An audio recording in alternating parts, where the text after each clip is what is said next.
बाबा जी, एक सवाल कि इन सिद्ध पुरुषों की देह को लोग गायब क्यों कर देते हैं, या किसी चमत्कारवश ये गायब कैसे हो जाती हैं। जैसे कबीर जी की मृतदेह गायब हो गई। हिंदू बोले कबीर हिंदू, मुसलमान बोले कबीर मुसलमान। दोनों में झगड़ा हुआ। जब चादर को उघाड़ के देखा तो कबीर की देह नदारत थी।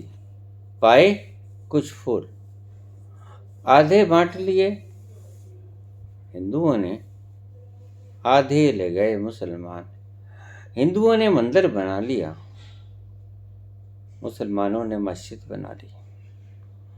बाबा नानक के बारे में भी यही कहावत है। हिंदुओं ने कहा हमारा बाबा, मुसलमानों ने कहा हमारा। दोनों झगड़ने लगे। चादर उठाई, गुरु नानक देव का शरीर गायब। फूल थे, फूल आधे आधे बांट लिए। एक ने दबा दिए, दोनों ने दबा दिए। एक ने मंदिर बना दिया, एक ने मस्जिद बना दी। मीरा के साथ भी यही घटना घटी। मीरा की देह का पता ही नहीं चला। कोई कहता है कि कृष्ण की मूर्ति में वृंदावन में मीरा समा गई। तो ऐसे कैसे समा गई? कि वदंतियां हैं, कहानियां हैं, पुराणों की कहानियां हैं, इनमें रहस्यमयी तत्व हैं। थोड़ा समझना पड़ेगा। हम जब जला देते हैं मृतदेह को तो उनमें से जो अस्थियां चुनते हैं, आज भी हम लोग उन्हें फूल कहते हैं। अक्सर हम कहते हैं कि गंगा जी में फूल प्रवाहित कराओ। हम उन्हें हड्डियां नहीं कहते, हम उन्हें फूल कहते हैं। थोड़ा सा सम्माननीय शब्द है फूल।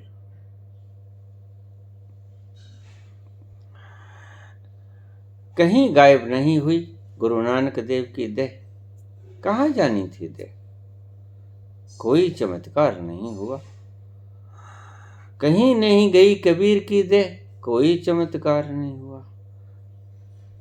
उनकी देह का संस्कार किया गया और उनके अस्थियों को चुन लिया गया, जिन्हें हम फूल कहते हैं।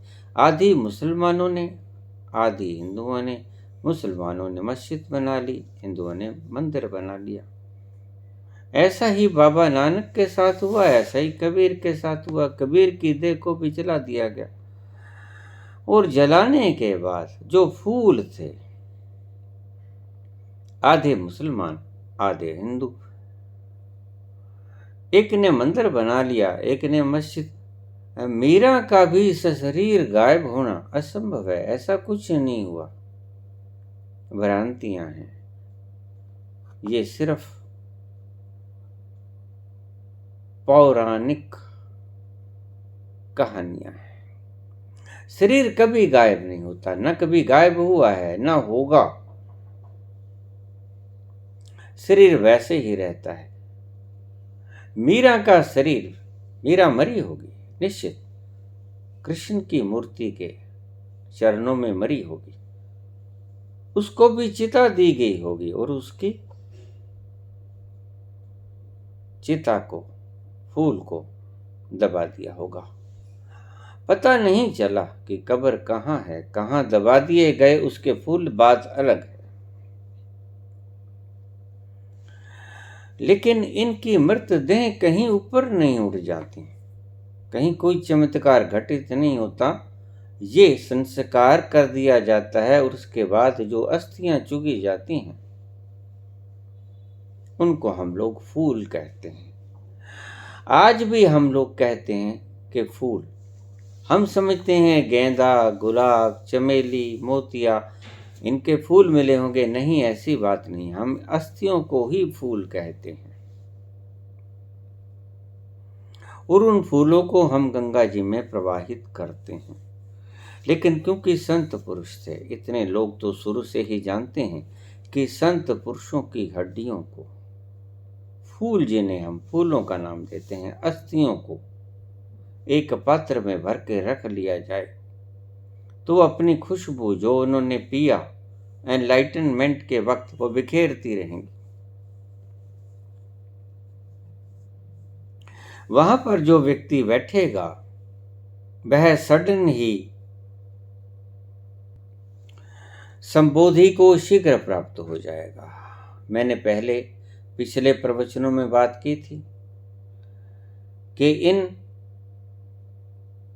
जहां पर मंदिर गुरुद्वारे बनाए गए, यहां पर जाकर आप फरियाद करोगे या बैठ के ध्यान करोगे तो वहां पर बड़ी सूक्ष्म रूहें, बड़ी अच्छी अच्छी रूहें इनके आसपास फिरती रहती हैं।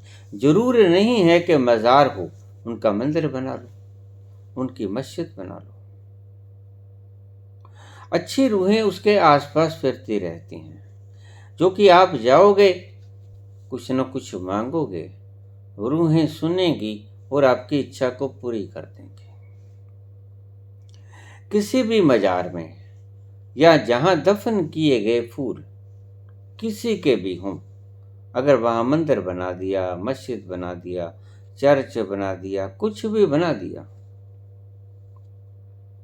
वहां पर जाकर अगर कोई व्यक्ति ध्यान करेगा तो शीघ्रता से संबोधि को प्राप्त होगा। उतना वक्त नहीं लगेगा जितना आम वक्त दिनों में लगता, बहुत कम वक्त लगेगा, बड़ा चित्त लगेगा आपको वहां पर ध्यान करते वक्त। ऐसा ही मैं किया करता था। धर्मदास सिद्ध पुरुष थे। धर्मदास, बाबा धर्मदास की समाधि पर रात को जाके बैठ जाता, मेरा नित्य कर्म था ये। उसी की वजह से मुझे इतनी शीघ्रता से ज्ञान हो पाया। कहीं नहीं जाती मृतदेह, मृतदेह यहीं रहती है। उनको संस्कारित किया जाता है। संस्कार करने के बाद जो अस्थियां चुगी जाती हैं वो आधी आधी हिंदुओं मुसलमानों ने बांट ली। एक ने गुरुद्वारा बना लिया, एक ने मस्जिद बना ली, एक ने मंदिर बना लिया, एक ने मस्जिद बना ली। मीरा के साथ भी यही हुआ, लेकिन मीरा की समाधि कहाँ है इसका पता नहीं चल सका। इतिहास में कहीं ये बात दर्ज नहीं है। खैर, कहीं नहीं जाती मृतदेह, कहीं नहीं जाती मृतदेह, यहीं रहती हैं। ये कहने वालों ने कह सुन के जो भी लिख दिया, लेकिन ऐसा होता नहीं है।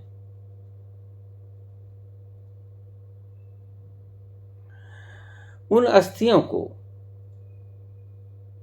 दफन कर दिया जाता है। उसके ऊपर चाहे मज़ार, चाहे मंदिर, गुरुद्वारा, मस्जिद, कुछ भी बना लो, चर्च, कुछ भी बना लो, लेकिन एक बात निश्चित है कि ऐसा एनलाइटेंड पर्सन जब शरीर छोड़ जाता है, अगर आप वहां जाकर ध्यान करोगे तो बहुत शीघ्रता से गति हो जाएगा ध्यान। और अगर कोई संसारिक प्रार्थना उससे करोगे तो क्योंकि वो इतनी शानदार रेंजेज होती हैं कि अच्छी रूहों को बड़ा पसंद आता है, उनके भीतर का विकिरण, उनकी रेंज बहुत अच्छी लगती हैं। इसलिए ये अच्छी रूहें उनके आसपास ही मंडराती रहती हैं। जब आप जाके कुछ मांगोगे बाबा से, ये सुनेंगी, और क्योंकि ये सहायक रूहें होती हैं, ये आपके पीछे ही हो लेंगी और आपका काम करवा देंगी। आपको तंग परेशान नहीं करेंगी, आपका काम करवा देंगी। अगर मीरा मरती है, कबीर, नानक जैसे ही देह त्याग करते हैं, उनके शरीर कहीं गायब नहीं होते हैं। उनके शरीरों को अग्नि भेंट करके उनके फूलों को चुग के बांट लिया आपस में, उन्हें हम फूल कहते हैं। तुम्हारी भाषा में फूल का अर्थ क्या है? तुम्हारी भाषा में फूल का अर्थ है गेंदा, चमेली, मोतिया वगैरह वगैरह। अंग्रेजी में फूल को मूर्खता कहते हैं। अलग अलग भाषा में अलग अलग शब्दों के अलग अलग अर्थ हैं। सो फूल चुगे हमने अस्थि, गुरुद्वारा बना लिया, मंदिर बना लिया, मस्जिद बना ली, वहां पर जाकर प्रार्थना करते हैं। निश्चित रूप से वहां जो प्रार्थना करेगा उसकी प्रार्थना बहुत शीघ्र फलदायी होगी। जो आप मांगोगे करीब करीब मिल जाएगा। जो आप ध्यान करोगे बड़ा फलीभूत होगा, क्योंकि वो जो तरंगें पी वो हजारों लाखों साल तक बाहर निकलती रहेंगी। अथाह तरंगें पी हैं उसके शरीर ने, वो कभी खत्म नहीं होंगे। इसलिए आपने पूछा कि इनके मृत शरीरों का क्या होता है। इनके मृत शरीर मिले ही नहीं मिले। आपने इतिहास को उस तरह पढ़ा जैसे इतिहासज्ञ ने इतिहास लिख दिया, लेकिन ये सच्चाई नहीं है, हो ही नहीं सकती, निश्चित रूप से नहीं हो सकती। जो व्यक्ति देह त्याग कर देता है उसका मृत शरीर यहीं पे रह जाएगा, गुम नहीं हो सकता। तो उसका अंतिम संस्कार करके वो फूल बांट लिए गए। मीरा के शरीर का पता तो चला होगा, संस्कार भी किया होगा, दफन भी किया होगा, वहां मंदिर वगैरह भी बना होगा, लेकिन उसकी कहानी नहीं मिलती है। कहाँ है मीरा का मंदिर? ये चीजों का लोगों को ज्ञान नहीं है।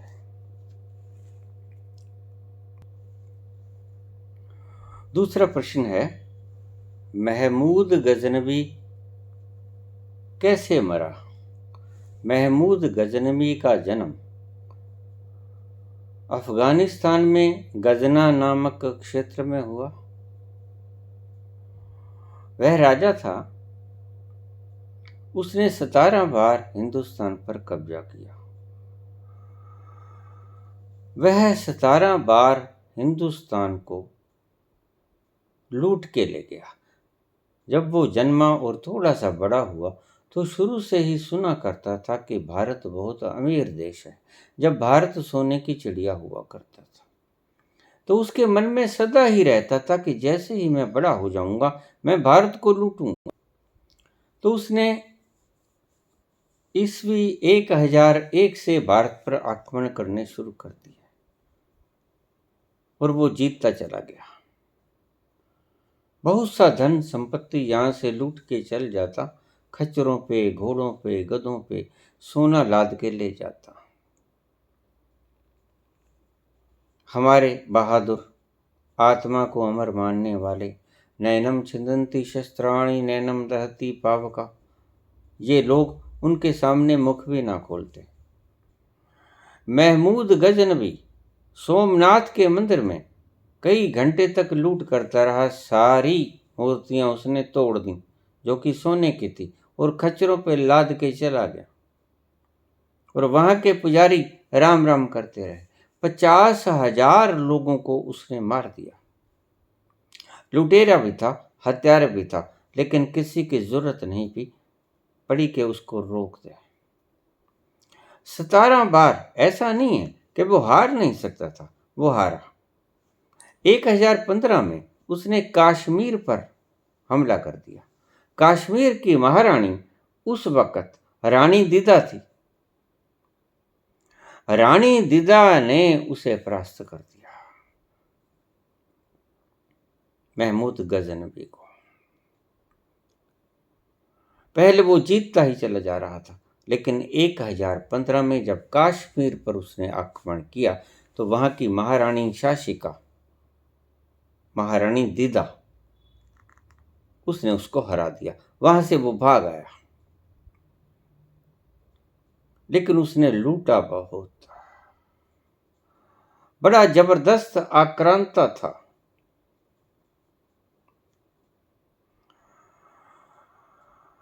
मोहम्मद बिन कासिम के बाद सबसे खतरनाक आक्रांता महमूद गजनवी ही था। सबसे पहला मोहम्मद बिन कासिम, उसने बहुत लूटा हिंदुस्तान को सभी ने लूटा।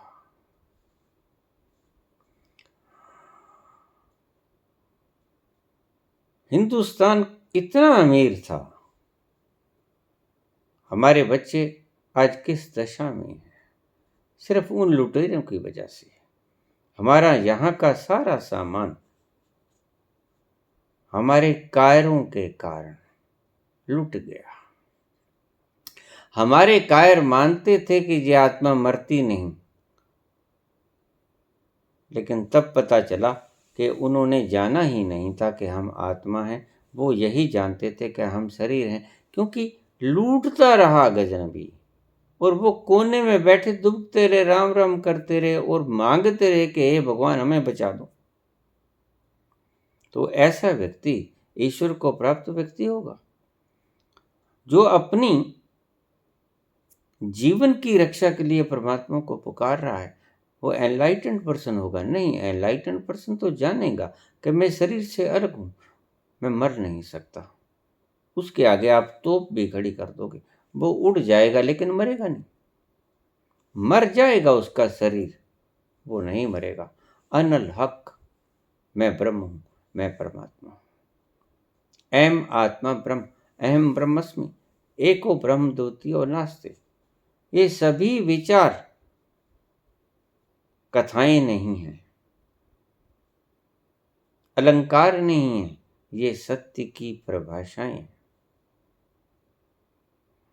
मोहम्मद बिन कासिम ने बहुत लूटा हिंदुस्तान, और उसके बाद जो आक्रांत आया वो था महमूद गजनवी। बचपन से ही सोचा करता था हिंदुस्तान की ऐश्वर्य को देखकर कि जब मैं बड़ा हो जाऊंगा तब मैं हिंदुस्तान को लूटूंगा, और उसने बिल्कुल वो ही किया। हिंदुस्तान को उसने खूब लूटा।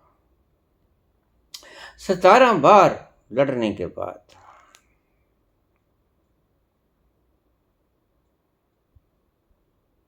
1030 में 1001 से उसने शुरू किया। 1030 में मोहम्मद गजनवी बहुत भयंकर बीमारियों से पीड़ित हो गया। कई तरह की बीमारियां थीं, बड़ा कष्ट हुआ उसको अपने अंतिम समय में।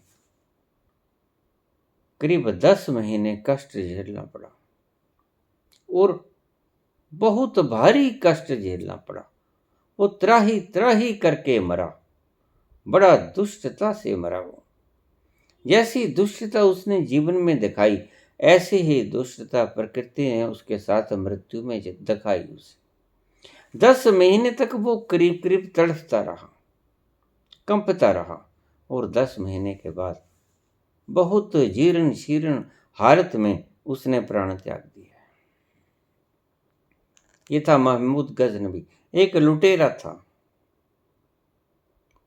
अफगानिस्तान से आया था। इन लुटेरों ने भारत को सोने की चिड़िया से कंगाल बना दिया। जो हमारे बच्चों की संपदा थी, वो हमारे ये पुरखों की कायरता के कारण लोग ले गए, बांट ले गए। आज हमारे पल्ले, उस वक्त हमारे पास द्रव्य भी था, उस वक्त हमारे पास आध्यात्म भी था, लेकिन 1001 से बाद जैसे ही मोहम्मद गजनवी ने आक्रमण करने शुरू कर दिए, वो रुका ही नहीं। बार बार हारने के बावजूद भी, कश्मीर की रानी से हारने के बावजूद भी वो रुका नहीं। उसने लगातार 17 बार हिंदुस्तान को लूटा, और खूब खच्चर भरकर, सैकड़ों हजारों की तादाद में खच्चर घोड़े गधे भरकर ले जाता सोने के। हमारा सोना उसने लूटा, जिससे आज हिंदुस्तान गरीब है। बहुत बड़ा आक्रांता था वो। मोहम्मद बिन कासिम और मोहम्मद गजनबी, ये दोनों बहुत बड़े आक्रांता थे और हिंदुस्तान के लिए श्राप। 1030 में उसकी मृत्यु हुई, आज से करीब 1000 साल पहले उसका जीवन समाप्त हो गया। ये कहानी महमूद गजनवी की है।